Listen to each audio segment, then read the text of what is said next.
नमस्कार दोस्तों। सबसे पहले तो मैं आपको अपना परिचय देना चाहूँगी। मेरा नाम रेखा रानी है। मैं बिलारी में एक असिस्टेंट टीचर हूँ जूनियर हाई स्कूल में। और शुरू से मेरी हॉबी रही है कुछ लिखना, ज़्यादा से ज़्यादा पुस्तकें पढ़ना और डांसिंग, सिंगिंग। बस कुकिंग मेरी हॉबी नहीं है, लेकिन वो तो करना ही पड़ता है। बस हर लेडीज़ को करना पड़ता है। तो मैंने सोचा कि क्यों ना हम इतने अच्छे युग में जी रहे हैं, डिजिटल युग, जिसमें कि हर एक को ये कुछ प्लेटफॉर्म मिलता है अपने अपना टैलेंट दिखाने का, अपना हुनर दिखाने का। तो जैसे कि मेरी हॉबीज़ हैं singing, dancing, writing and reading. तो मैंने काफ़ी कुछ पूर्व में लिखा भी है, पर जब लिखा तो बस वो बंद कॉपियों में ही बंद रह गया, कहीं प्रकाशित नहीं हुआ। तो मैं चाहती हूँ कि जो मेरे अंदर विचार आते हैं उनसे हो सकता है किसी को कुछ प्रेरणा मिले या किसी का लाभ हो, तो मुझे खुशी हो। अब मैं आपको एक अपनी रचना सुना रही हूँ। ये रचना सुनाने से पहले मैं बता देना चाहती हूँ कि मुझ में लिखने का जितना ज़्यादा हुनर है, बोलने का उतना ही कम।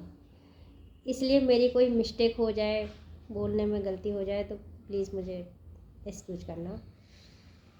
देखिएगा, मैंने अपनी रचना लिखी है और उसका टाइटल दिया है जीवन क्या है। तो इसके बारे में मेरे जो अपने विचार हैं मैं आपके सामने प्रस्तुत करने जा रही हूँ। मैं श्रीमती रेखा रानी सभी पाठकों का हृदय से अभिनंदन करती हूँ। एक बच्चे के भीतर बहुत सारी प्रतिभाएं छुपी होती हैं, पर उनको पहचानना और बाहर निकालना हर अभिभावक नहीं जानता।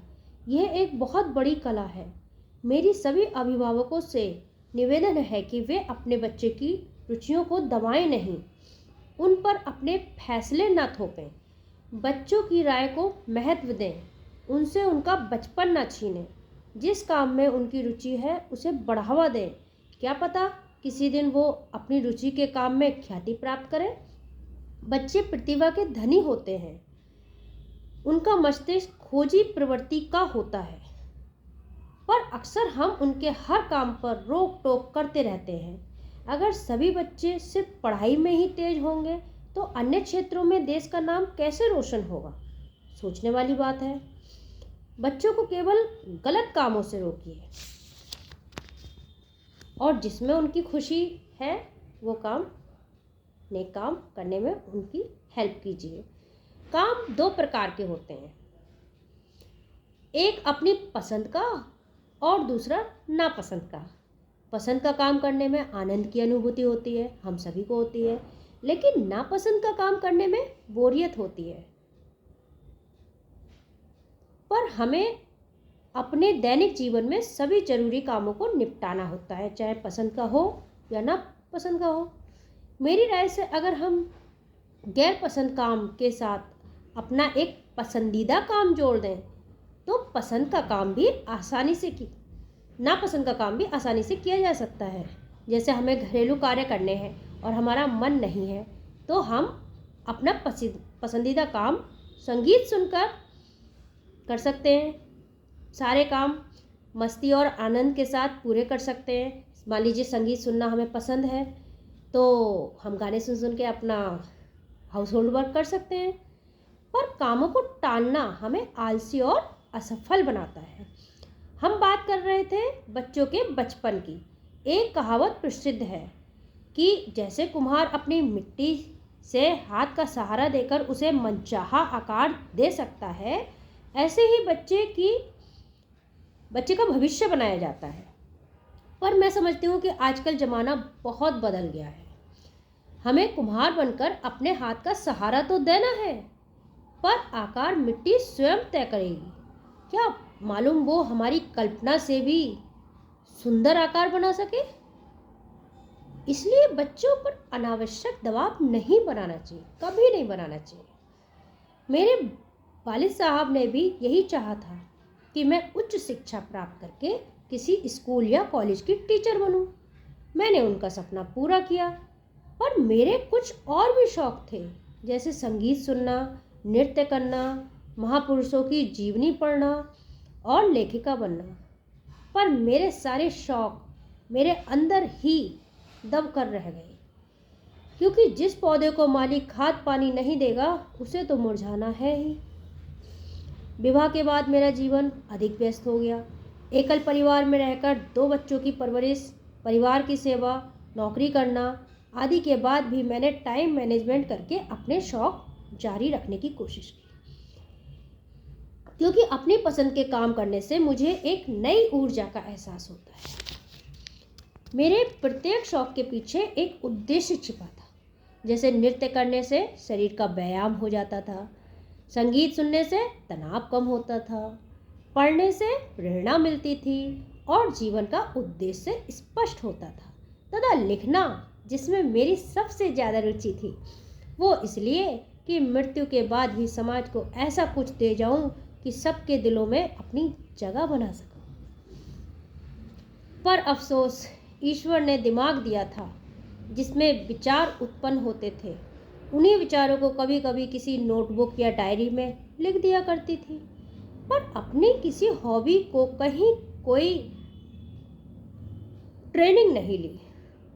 हॉबी का जैसे प्रशिक्षण होता है, हम ट्रेनिंग लेके उसमें आगे बढ़ सकते हैं, ऐसा कोई प्रशिक्षण मुझे कभी नहीं मिला। इसलिए पता ही नहीं कि जो बाज़ार में पुस्तकें आती हैं कैसे उनको छपाया जाता है, कैसे प्रकाशित होती हैं, कैसे क्या होता है, कुछ नहीं नॉलेज थी। पर मेरे अंदर के विचार पन्नों पर उतर जाते थे तो मेरे दिल को बड़ा सुकून मिलता था। सुना था कि लेखक को पैसे भी मिलते हैं, पर मुझे उन पैसों का कोई लालच नहीं। मैं तो बस अपने विचार दूसरों तक रखना चाहती हूँ। मेरे पति से मुझे हमेशा पूरा सहयोग मिला। वह बहुत ही सज्जन इंसान है। जो भी उनसे मिलता है वह उनसे प्रभावित हुए बिना नहीं रहता। कभी कभी तो अपनी किस्मत पर नाज होता है। ईश्वर से दुआ करती हूँ कि हमारा साथ कभी न छूटे। अपने जीवन में मैं उनकी पत्नी नहीं बल्कि एक दोस्त बनकर रही। उन्होंने मुझे पूरी आज़ादी दी और मैंने अपनी आज़ादी का कभी दुरुपयोग नहीं किया। उन्हें मुझ पर पूरा विश्वास था और मैंने भी प्रतिज्ञा की थी कि मैं उनका विश्वास कभी नहीं तोड़ूंगी। हालांकि वो भी जानते थे कि हंसना बोलना मेरी आदत है, लेकिन ये सब कुछ एक मर्यादा तक ही सीमित था। कभी कभी ये सोचकर दिल बहुत घबरा जाता था कि मृत्यु तो जीवन की सच्चाई है, उसको टाला नहीं जा सकता। पर यहाँ भी मैं अपनी सकारात्मक सोच से काम लेती हूँ कि अगर मैं पहले गई तो मुझे सौभाग्य प्राप्त होगा, क्योंकि हर सुहागन का सपना होता है कि मेरी अर्थी मेरे पति के कंधों पर जाए। और अगर मैं जीवित रही तो सोचूंगी कि शायद मेरे मरने का गम मेरे पति ना झेल पाते, मुझसे जुदा होकर वो अंदर तक टूट जाते। इसलिए ये गम ईश्वर ने मेरे नाम लिख दिया। सच में ईश्वर जो भी करता है उसमें हमारी भलाई होती है। कुछ बातें हैं जो हमें आदमी से, एक आम आदमी से इंसान बनाती हैं। मैं उन बातों को, अपने विचारों को आपसे शेयर करना चाहती हूँ। नंबर 1, हमें अपनी किसी बात का अहंकार नहीं करना चाहिए। अहंकार करना सबसे बुरी बात है, क्योंकि जो कुछ है हम इसी दुनिया में रहकर कमाते हैं और यहीं छोड़ जाते हैं। अहंकार किस बात का? हम तो परदेसी हैं, एक दिन तो हमें यहाँ से जाना ही होगा। दूसरा है, मुसीबत में भी ईश्वर पर भरोसा रखना चाहिए। जो लोग कहते हैं कि हम नास्तिक हैं, ईश्वर को नहीं मानते, जब उन पर विपत्ति, गम, मुसीबत आते हैं तो कहीं ना कहीं उनकी अंतर आत्मा भी ईश्वर को याद करती है। तो उसे ईश्वर कहो या प्रकृति कहो या किसी भी नाम से, ईश्वर, अल्लाह, गॉड, वाहेगुरु, किसी नाम से भी पुकारो, पर कोई ना कोई शक्ति तो है जो प्रकृति में मौजूद है। तो ईश्वर पर भरोसा यानी कि खुद पे भरोसा। हमेशा दूसरों का भला सोचना चाहिए। तीसरा विचार मेरा यही है कि कोई हमारे साथ कैसा भी व्यवहार क्यों ना करे, लेकिन हमें हमेशा दूसरों का भला ही सोचना चाहिए, क्योंकि दूसरे के कर्म उसके साथ, हमारे कर्म हमारे साथ। नेक्स्ट है, दुश्मन के साथ भी अच्छा व्यवहार करना चाहिए। ये मैंने अपने परिवार, अपने ससुराल के संस्कारों से सीखा है कि हमें सबके साथ अच्छा व्यवहार करना चाहिए, क्योंकि दुश्मन एक चाल चलता है, हम उससे नेक्स्ट उससे डबल चाल चलते हैं, तो इस तरह से दुश्मनी आगे बढ़ती जाती है, कोई फ़ायदा नहीं होता, दिमाग में टेंशन और शारीरिक बीमारियां उत्पन्न हो जाती हैं। उससे बेटर है कि हम उसे अच्छे व्यवहार से जीत सकते हैं, उसका दिल जीत सकते हैं। नेक्स्ट है, सब कुछ ईश्वर पर छोड़ देना चाहिए। अगर किसी ने हमारे साथ बुरा किया है तो उसे सज़ा देने का हक सिर्फ ईश्वर को है। कुछ लोग चाहते हैं अपने पैसे की ताकत या अपने शरीर की ताकत, ये सोचते हैं कि हम इसे अभी प्रतिशोध कर लें, लेकिन प्रतिशोध लेना बहुत ही बुरी आदत है।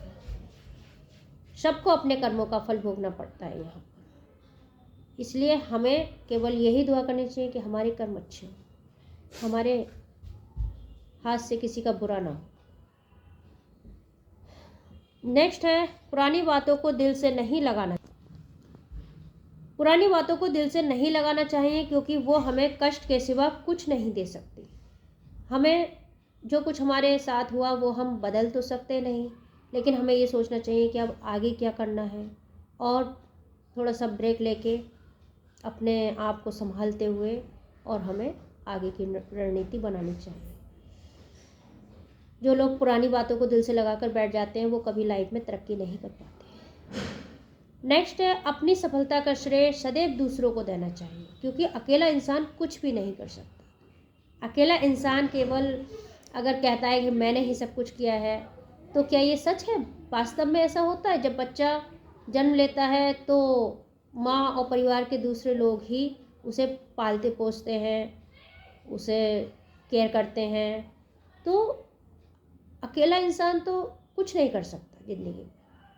अगर उसने कहीं कामयाबी पाई है तो कहीं ना कहीं उसके बहुत, एक नहीं काफ़ी सारे लोगों का योगदान ज़रूर है, और उसे उन सबका ऋणी होना चाहिए, क्योंकि हमारी जो पढ़ाई लिखाई है, जब तक हमारे अंदर शिष्टता नहीं होगी, विनम्रता नहीं होगी, तब तक सारी पढ़ाई बेकार है। तो हमेशा ऐसे लोगों का एहसान मानना चाहिए।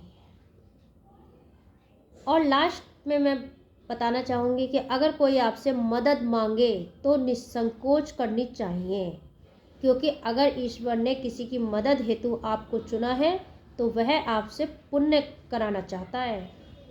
वैसे तो वह अकेला ही सब की मदद करने को काफ़ी है, आप मदद नहीं करेंगे तो कहीं और से उसे हेल्प मिल जाएगी, अगर उसकी किस्मत अच्छी है तो। लेकिन अगर हम उसकी हेल्प कर देंगे तो हेल्प करने से बहुत ही सुखद अनुभूति होती है। तो हमें खुश रहने के लिए हमेशा दूसरों का परोपकार करना चाहिए, दूसरों के बारे में सोचना चाहिए, और हमारा ये जो जीवन है ईश्वर ने दिया है वो दूसरों की भलाइयाँ करने को ही दिया है। जितने भी महान पुरुष महापुरुष हुए हैं वो उन्होंने अपना जीवन कुर्बान कर दिया है लोगों की सेवा में। तो दोस्तों, मैंने आज से एक नई शुरुआत की है। मुझे कोई फेमस होने का, पॉपुलर होने का कोई शौक़ नहीं है, लेकिन बस जैसे मैं पहले लिखती थी कहानियाँ, अब मैं अपनी यूट्यूब पर शेयर कर दिया करूँगी। तो अगर आपको पसंद आए तो ज़रूर कमेंट बॉक्स में लिख के भेजिएगा, लाइक करिएगा। धन्यवाद। Thanks for watching. नमस्ते।